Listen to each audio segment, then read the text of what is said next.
వెలిగిస్తుందంట. తల్లిదండ్రులు అనేవారు కొవ్వొత్తు లాంటి వారంట. వాళ్ళు కరిగిపోతూ తమ బిడ్డలకి ఏమిస్తారంట?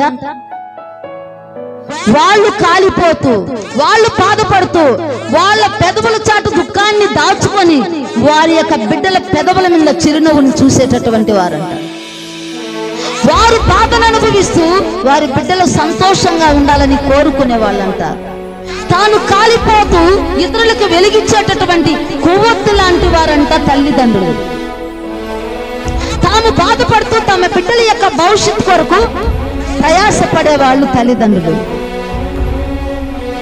వారి సుఖము, వారి సంతోషం, వారి ఆనందం చూసుకొని బిడ్డల యొక్క భవిష్యత్తుని పాడు చేసేటటువంటి వారుగా తల్లిదండ్రులు ఉండకూడదు.